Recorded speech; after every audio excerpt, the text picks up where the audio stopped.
नमस्कार। किरातार्जुनीय के अंतर्गत मैं आज आपको 31वां 32वां और 33वां श्लोक का अध्यापन कराऊंगा। तो पहले 31वां श्लोक देखिएगा। गुणानुरक्ताम अनुरक्त साधन है कुलाभिमानी कुलजाम नराधिपः परेस्त्वदन्यः कः इवापहारयेन् मनोरमाम आत्मवधूमिव श्रियम्। अर्थात अनुरक्त साधन है, इस प्रकार है। अनुरक्त साधन है कुलाभिमानी नराधिपः त्वद अन्यः क इव गुणानुरक्ताम कुलजाम मनोरमाम आत्मवधूम इव श्रियं प्रे अपहारयेत्। अनुरक्त साधन है अनुकूल सहायकों वाला, कुलाभिमानी अपने कुल पर गर्व करने वाला, और नराधिप है राजा। त्वदन्य तुमसे भिन्न, तुम्हारे से अतिरिक्त, क कौन सा, गुणानुरक्ताम गुणों से अनुराग रखने वाली, कुलजाम कुल क्रम से प्राप्त हुई, मनोरमाम मनोहर, आत्मवधूम इव अपनी पत्नी के समान, श्रियम राज्य लक्ष्मी को, परे दूसरों के द्वारा अपहरण कराएगा, अपहारेत। द्रौपदी कह रही है कि यहाँ द्रौपदी ने युधिष्ठिर के मन में शत्रु के प्रति क्रोध को जगाने हेतु क्षत्रियोचित वचनों को कहा है। अर्थात अनुकूल सहायकों वाला, क्षत्रियाभिमानी, तुमसे भिन्न और कौन सा राजा होगा जो कि गुणों से अनुराग करने वाली, कुल क्रम से प्राप्त हुई, कुल परंपरा से प्राप्त हुई, मनोहारिणी अपनी पत्नी के समान जो राज्य लक्ष्मी है, वो राज्य लक्ष्मी का दूसरों से अपहरण को कराएगा, ऐसा कौन सा व्यक्ति होगा। अर्थात जैसे किसी शक्तिशाली एवं स्वाभिमानी व्यक्ति का दूसरों के द्वारा अपनी पत्नी का अपहरण चुपचाप देखते रहना लज्जाजनक है, वैसे ही किसी पराक्रमी राजा द्वारा अपनी राज्य लक्ष्मी को असावधानी से शत्रु द्वारा अपहृत करने पर चुप रहना निंदनीय होता है। यह स्वाभिमानी व पराक्रमी राजा युधिष्ठिर के कृत्य की निंदा करती है। यहाँ पर जो द्रौपदी है, युधिष्ठिर ने द्यूत क्रीड़ा में राजलक्ष्मी को स्वयं दुर्योधन को समर्पित कर देते हैं। द्रौपदी इस कार्य की निंदा करते हुए कहती है कि कोई भी व्यक्ति अपनी गुणवती व कुलीन पत्नी का जिस प्रकार अपहरण नहीं होने देता है, उसी प्रकार तुम्हें भी अपने राज्य को शत्रुओं द्वारा अपहृत होते हुए नहीं देखना चाहिए। इस पद्य में वधू शब्द के लिए प्रयुक्त गुणानुरक्त, कुलीन तथा मनोरम विशेषणों के प्रयोग से द्रौपदी ये कहना चाहती है कि साधारण स्त्री का भी शत्रु द्वारा अपहरण असहनीय होता है, तो इन गुणों से युक्त स्त्री की उपेक्षा करना तो किसी भी प्रकार से उचित नहीं माना जा सकता। उसी प्रकार यदि शक्तिशाली राजा अपने राज्य लक्ष्मी का शत्रुओं द्वारा अपहरण देखता रहे, तो उसके लिए यह अत्यंत निंदा और लज्जा की बात है। यहाँ पे क्या है, राज्य लक्ष्मी और क्या है, इसमें तुलना की गई है। द्रौपदी ने रानी और राज्य लक्ष्मी से तुलना करने के कारण यहाँ पर क्या है, उपमा अलंकार, समानता दिखाई गई है, इसलिए यहाँ पर उपमा अलंकार है। अब यहाँ पर संस्कृत व्याख्या इस प्रकार है इसकी। अनुरक्त साधन है अर्थात अनुकूल सहायक है, कुलाभिमानी, निज वंश मर्यादा रक्षणशील है, नराधिप है नरपति ही, नराधिप नरपति ही, राजा।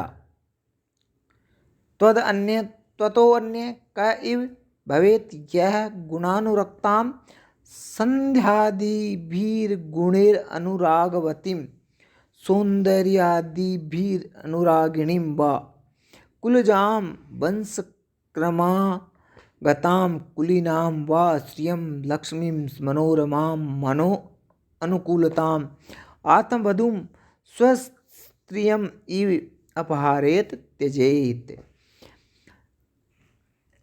लक्ष्मी पद्मालया पद्मा कमला श्री हरिर प्रिया इत्य हमारा है। गुणेर दया दाक्षिण्यादिभिर्वा यान सांध्यादिभिर अनुरक्ता या सा गुणानुरक्ता ताम गुणानुरक्ताम। अनुरक्त है साधनो यस्य सो अनुरक्त साधन है। कुलस्याभिमानं विद्यते यस्य स कुलाभिमानी।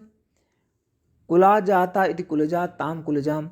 नराणाम अधिपो नराधिप मनोरमयतीति मनोरमा ताम मनोरमाम। आत्मनो वधु आत्मवधु ताम आत्मवधु। अपहारेत अप उपसर्ग पूर्वक हारी धातु और विधिलिंग लकार प्रथम पुरुष एक वचन का रूप है। अब इस 32वां श्लोक है। भवन्तम एतर ही मनस्वी गर्हिते विवर्तमानं नरदेव वर्तनी कथम न मन्युर्ज्वलयत्युदीरितः समितरुं शुष्कमिवाग्निरुक्षिकः। हे नरदेव, एतर ही मनस्वी गर्हिते वर्तमनि विवर्तमानं भवन्तम् उदीरितः मन्युः उच्छिकः अग्निः शुष्कं समितरुम् इव कथम न ज्वलयति। हे नरदेव, हे राजन, एतर ही इस समय मनस्वी गर्हिते वीरजनों द्वारा निंदित वर्तमनी मार्ग पर विवर्तमानम माने भटकते हुए भवंतम आपको उदीरितः उद्दीप्त मन्यु क्रोध है उच्छिक है ऊंची लपटों वाला अग्नि बाण शुष्कम सूखे हुए समीतरुम इव समी वृक्ष की तरह है खत्म न क्यों नहीं ज्वलयति जला डालता है। हे नरदेव, हे मानवेंद्र,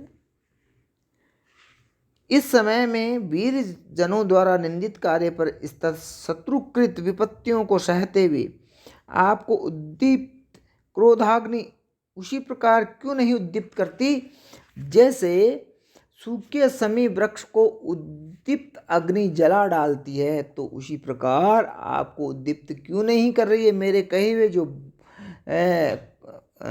बाण हैं, व्यंग्य रूपी जो बाण हैं, वो आपको क्रोधित क्यों नहीं कर रही है, आपको क्रोध क्यों नहीं रहा। अर्थात आपको उस निंदित स्थिति में क्रोधोद्दीपित होना ही चाहिए, आपको क्रोध आना ही चाहिए, ये द्रौपदी कह रही है। द्रौपदी के हृदय में उत्पन्न प्रतिशोधाग्नि के कारण वह शत्रु का शीघ्र ही संहार कराने हेतु युधिष्ठिर को अत्यंत उद्दीप्त करने वाले वचन कहती है। इस पद्य में वह युधिष्ठिर की सहनशीलता को कायरता मानती हुई उसके हृदय में शत्रु के प्रति क्रोधाग्नि जगाने का प्रयास करती है।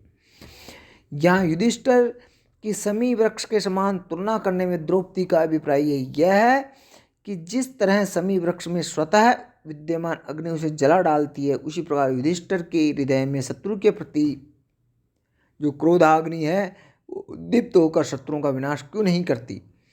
यहाँ पे क्या है, नरदेव संबोधन के द्वारा द्रौपदी ने राजा युधिष्ठिर को उनके वास्तविक तेजस्वी रूप का स्मरण कराया है। और यहाँ पर तुलना के जैसे में वृक्ष तुलना किए जाने के कारण यहाँ पे क्या समानता दिखलाए जाने के कारण यहाँ पे उपमा अलंकार है। और जो संस्कृत वाक्य है वो इस श्लोक की इस प्रकार है कि हे नरदेव, हे मानवेंद्र, एतर्हि अधुना मनस्वी गर्हिते मानि जन निंदिते वर्तमनि मार्गे वर्तमानं संस्थितं भवन्तं युधिष्ठिरम् उदीरितः उद्गतः मन्यु क्रोधः कोपः उच्छिकः उज्ज्वालः अग्निः पावकः वैश्वानरः शुष्कम् अनाद्रं समीतरुं समीसंज्ञक वृक्षेन्धनं कथम कस्मात् न ज्वलयति न दहति। अब इसका जो व्याकरण है वो इस प्रकार है, विशेष है वो इस प्रकार है।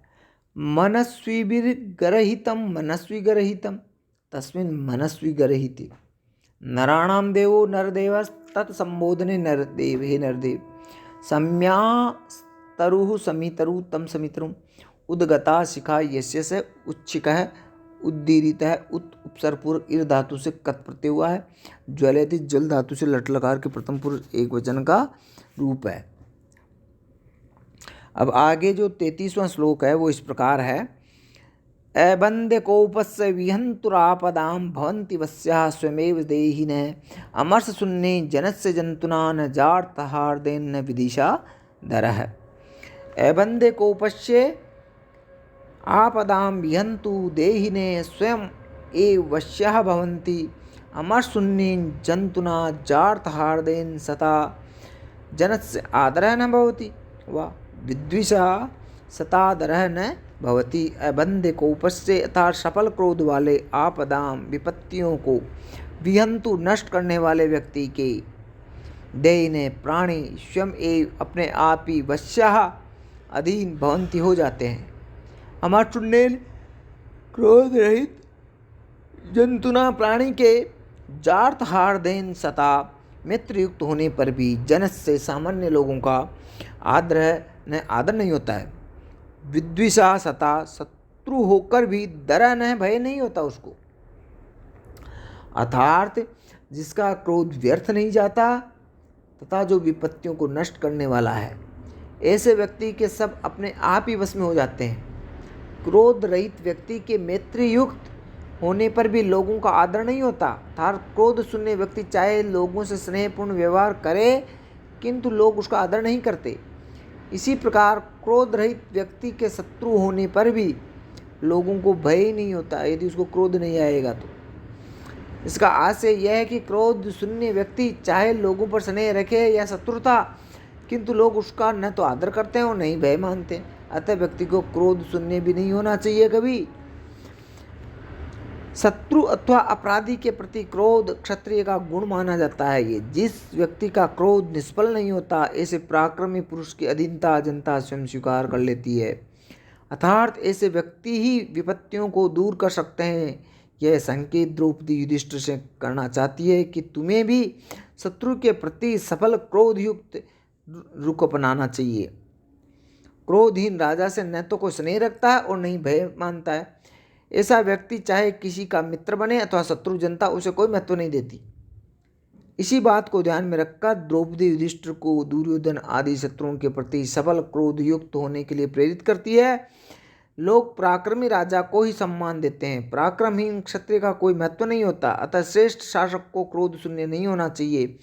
यहाँ पर काव्यलिंग अलंकार और अनुप्रास नामक अलंकार है और संस्कृत व्याख्या इस प्रकार है इसकी। अबंध्य कोपस्य अमोघा अमर्षस्य सफल क्रोधस्येति आपदां विपदां विहन्तु संहारस्य जनस्य देहिने प्राणिने स्वयमेव आत्मनेव वस्याः अधीना भवन्ति जायन्ते अमरशून्येन क्रोधहीनेन जंतुना जनेन जार्थहार्देन प्राप्त प्रेमणा अपि सतः आदरः सम्मानः न हि भवति तथा च तादृशेन जनेन विद्विषा विरोधिना अपि समं दरः भयं न भवति। अर्थात अब इसके अंतर्गत जो विशेष है वो इस प्रकार है।